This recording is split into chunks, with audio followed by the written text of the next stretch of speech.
Hi, welcome to Soumya's kitchen. ಇವತ್ತಿನ recipe ಮಜ್ಜಿಗೆ ಹುಳಿ ಸಾಂಬಾರು ರೆಸಿಪಿ ಹೇಗೆ ಮಾಡೋದು ನೋಡ್ಕೊಳ್ಳೋಣ. ನಾನಿಲ್ಲಿ ಅರ್ಧದಷ್ಟು ಸೋರೆಕಾಯಿನ ತೊಗೊಂಡಿದ್ದೀನಿ.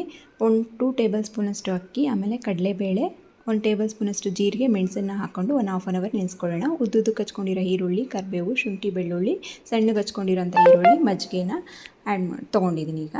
ಈಗ ಒಂದು ಪಾತ್ರೆ ತೊಗೊಂಡು ನಾನೇನು ಹಚ್ಚಿಟ್ಕೊಂಡಿರ್ತೀನಲ್ಲ ಸೋರೆಕಾಯಿನ ಹಾಕ್ಕೊಂಡು ಅರಿಶಿನ, ಸ್ವಲ್ಪ ರುಚಿಗೆ ತಕ್ಕಷ್ಟು ಉಪ್ಪನ್ನ ಆ್ಯಡ್ ಮಾಡಿಕೊಂಡು ಬೇಯಿಸ್ಕೊಳ್ಳೋಣ. ಅದು ಬೇಯೋವರೆಗೂ ಈಗ ಮಿಕ್ಸಿ ಜಾರಿಗೆ ಒಂದು ಪೇಸ್ಟ್ನ ರೆಡಿ ಮಾಡ್ಕೊಳ್ಳೋಣ. ಪೇಸ್ಟ್ನ ರೆಡಿ ಮಾಡ್ಕೊಳ್ಳೋದಕ್ಕೆ ಕಾಯಿ ಮತ್ತು ನಾನು ಏನು ನೆನೆಸಿಟ್ಕೊಂಡಿರ್ತೀನಲ್ಲ ಅದನ್ನೆಲ್ಲ ಇಂಗ್ರೀಡಿಯೆಂಟ್ಸ್ನ ಹಾಕ್ಕೊಂಡು ನೀಟಾಗಿ ರುಬ್ಕೊಂಡಿದ್ದೀನಿ. ಅದಾದ ನಂತರ 1 ಟೇಬಲ್ ಸ್ಪೂನಷ್ಟು ಸಾಂಬಾರು ಪುಡಿ, ಖಾರದ ಪುಡಿನ ಹಾಕ್ಕೊಂಡು ಸಹ ನುಣ್ಣಗೆ ಪೇಸ್ಟ್ ಮಾಡ್ಕೊಂಡಿದ್ದೀನಿ.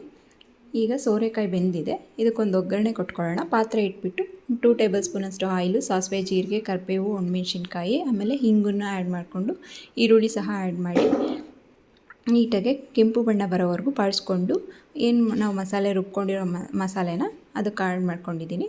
ಒಂದು ಚಿಟಿಕೆಯಷ್ಟು ಅರಿಶಿನ ಸಹ ಆ್ಯಡ್ ಮಾಡಿ ನೀಟಾಗಿ ಬಾಡಿಸ್ಕೊಂಡಿದ್ದೀನಿ.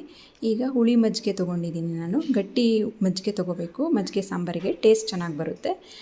ಆ ಹುಳಿ ಮಜ್ಜಿಗೆನೂ ಸಹ ಆ್ಯಡ್ ಮಾಡಿಕೊಂಡು ನೀಟಾಗಿ ಕೈ ಆಡಿಸ್ಕೊತಾ ಇದ್ದೀನಿ. ರುಚಿಗೆ ತಕ್ಕಷ್ಟು ಉಪ್ಪನ್ನು ಸಹ ಆ್ಯಡ್ ಮಾಡಿ ನೀಟಾಗಿ ತಿರುಗಿಸ್ಕೊಳ್ಳೋಣ.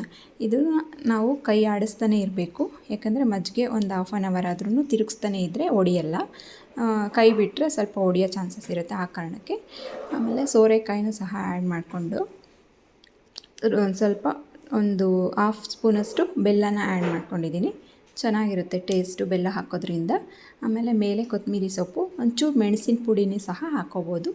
ಈಗ ರುಚಿಕರವಾದ ಮಜ್ಜಿಗೆ ಹುಳಿ ಸಾಂಬಾರು ರೆಡಿಯಾಗಿದೆ. ಇದನ್ನು ಕುಂಬಳಕಾಯಿದು ಸಹ ಮಾಡ್ಕೋಬೋದು. ನಾನಿಲ್ಲಿ ಸೋರೆಕಾಯಿ ಮಾಡ್ಕೊಂಡಿದ್ದೀನಿ, ಇದು ಸಹ ಚೆನ್ನಾಗಿತ್ತು ಸಾಂಬಾರು. ನೀವು ಒಮ್ಮೆ ಟ್ರೈ ಮಾಡಿ, ಹೇಗಿದೆ ಅಂತ ಕಾಮೆಂಟ್ ಮಾಡಿ.